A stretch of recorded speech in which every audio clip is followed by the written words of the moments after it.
council members. We are representing the North Grazer Association. And the plan that we have for you is a plan that you'll absolutely love. It'll bring in everything that you've ever wanted for your town. Our plan is called Blazing and Grazing.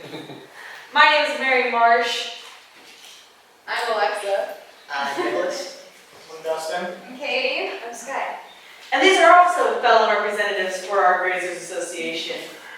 We'll move on to start talking about the benefits and the positives of what this plan will bring to you.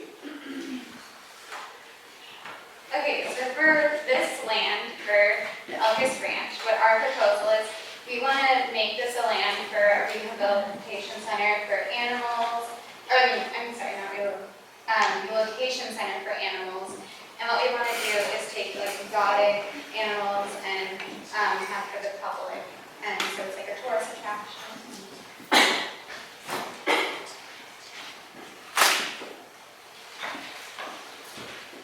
Everything that's included in our ranch is there will be a relocation center, so animals that other places don't have spaces for, or they need just space to stay, and they'll also be able to, if they have issues, they'll be able to come here for that. And there'll be entertainment and a tourist attraction because it tends to get really crammed in the city of Half Moon Bay, so this will be kind of a nice space to, so the locals don't have to deal with them a little bit. We thought that'd be appealing for them. It'll be really enjoyable for everyone. And it'll also enhance the environment and community of the whole area because as the animals graze, they naturally help the land. We won't be polluting anything or building any more buildings that will affect the natural resources. On the range, here at our place, we'll make sure that we'll offer the public a chance to feed the animals. Every little kid wants to feed an animal at least one time in their life, and so we'll provide them with that opportunity, along with a small price, because, we are a business, and we want to make money. Next, we'll offer a $10 fee for adults and a $5 fee for children.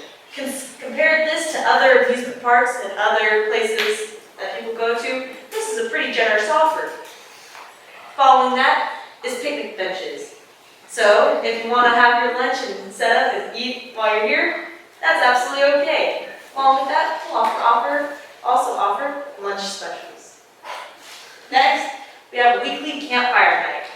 This will attract more people because they all want the real camping experience. So, this is also, hence, Blazing and Grazing. Finally, we'll have viewing decks for all the animals because everyone will want a first row seat to see all these interesting animals from all across the world. So, our grazers will be fancy goats, giraffes, and hedgehogs, and goats and Oreo cows. Where did we get these guys? Most of these animals will be donated from certain centers. For example, our fainting goats will be given to us from a local farm that no longer has space for them. Thank you, Jackson Family Farm. Our giraffe was shipped from Africa by donation. Thank you to the North African Wildlife Refuge. Thank you to the International Hedgehog Association for supporting our plans to rescue and care for our grazers. And donated by the Goat Care Facility in Northern California, thank you Chico State for our wonderful pygmy goats. And these belted Galloways, or Oreo cows, were given us to our wonderful sponsors. Thank you to the Hillside Dairy. So the benefits, jobs, that could provide jobs for the local people. I can obviously bring in tourists and, bring in tourists so you get more money to the community.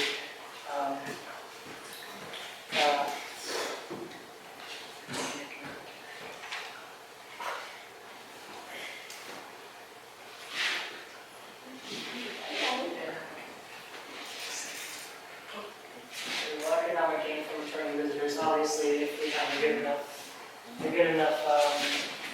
ranch, it attracts enough people and they like it enough, obviously we can come back, we get more, more money, more whatever for the, obviously for the community, so I'm guessing the locals would like that. Educating the public, or we can educate the public about the different types of grazers around the world, such as the giraffes. Hedgehogs aren't really around the world, but you know what I mean. Homes for the grazers, homes for the grazers that nobody else wants in the house. Again, for the giraffes, the sound doesn't want them there when they're. We have our own rural populations, a little refuge over in Africa. When they need somewhere for the grass to go, we got a home for them. And so that's pretty good for some of them. They don't have to be euthanized all the time. Fire control, obviously, if we keep up with the grazing, and get rid of all the grasses and the bushes and all that, fire is less likely to spread as fast. And obviously we have food and water for the animals, because if we didn't, they die. Okay, so our plans, we want to accomplish this and get everything settled and the animals settled within all the plans. In the branch, so people have easy access. You can see here that they'll drive by and they'll see the exotic giraffes and they're gonna go, wow, we want to visit that place. Every little kid in the car is gonna be like, Mommy, Daddy, pull over, we gotta see this place. Then they'll pull in and they'll see the recreation along the picnic spot. Then when they pull in even further, they'll see the hedgehogs. And their hearts will melt because those are some cute little furry fellows. As far as water goes, for using our natural resources, we placed our water tanks very generally across the entire premise. Relative to where we are right now, right over here, the cows would be, the cows would be over there. The sheep would be up in the hills getting the thistle and harder brush out. Sorry, goats. And the hedgehogs would be closer to the actual buildings because they're smaller animals and we just want them to be safe and protected. Next, we'll further our water storage by inserting a reservoir. Since we are in a natural watershed, that'll be a perfect place to place it because where's all the water going to run to? The bottom of the hill. And what will we have to catch it? Dams. Dams dam it up, and that way we'll have water to sustain our animals. Now, do you have any questions for us? Well, I have several questions.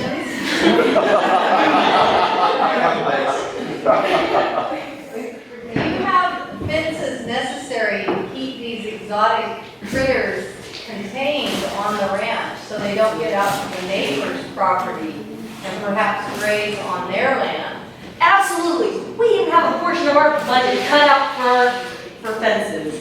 And also, seeing that we already have animals here, why not utilize some of the fences that we already have? Work smarter, not harder, right? Exactly. So, we've already planned for that.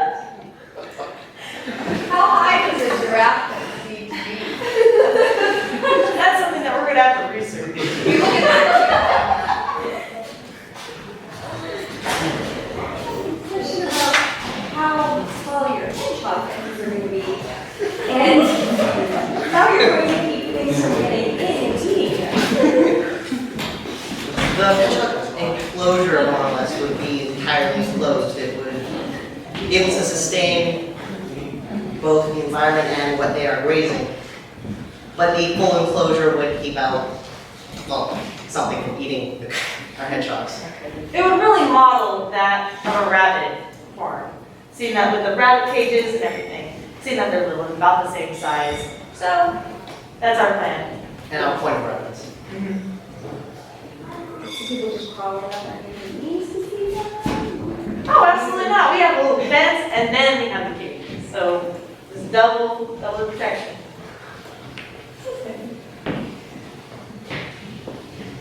Madam Mayor, my question has to do with, you have proposed here several different species that will be relocated, and this will be a refuge. The only trouble with all the different species is they don't always stay healthy. They often require some kind of medical assist, veterinarian assistance. Just as she brought up the issue of budget to the other group, I would ask you, what budget might you have, what provision would you have for veterinarians that are familiar with each of these species to keep them alive and from impacting on them? So definitely, help from the mission would be great for, so like $10 for adults, $5 for children, would definitely give us a bigger budget and keep growing over time as more and more people come. And so that would allow us to utilize the money for, if necessary, veterinary bills. For example, like we have the giraffes, and the people in Africa heard about our idea for this refuge and were really into it, so they wanted to help sponsor, and they would send over some of the things that they had for their giraffes to help heal them and make sure that they stay comfortable as possible. That goes for most of the places when they offer to sponsor and donate. The International Hedgehog Association. On top of that, we can also collaborate with several other zoos. Why not? Why reinvent the wheel when you can ask somebody how they handle their own animals? So that's another way that we can make sure that we have the proper budget aligned for healthcare for our animals. I have a question. I'm allowed You're gonna allow me? fellow council lady to ask. I'm curious about the financial aspect of transporting these giraffes to the United States.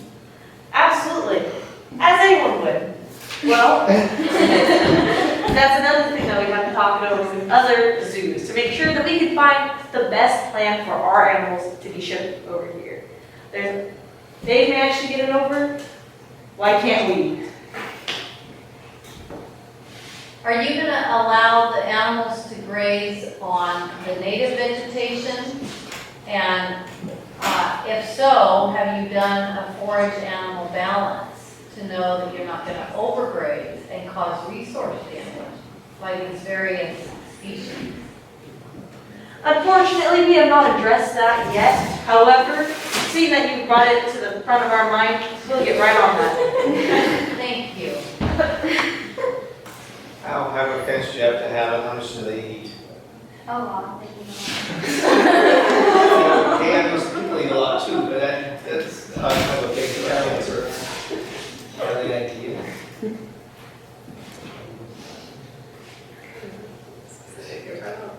We only found giraffes in captivity and what they eat, but we were letting them graze, which is like they eat a lot of the trees, and so we were having them be near trees, that would be good for them. Are you gonna have enough trees to graze these giraffes? Yeah. and if we don't, we could always take part of the budget for the veterinary and balance that as well as apply that to And supplement the any rest. of their hands.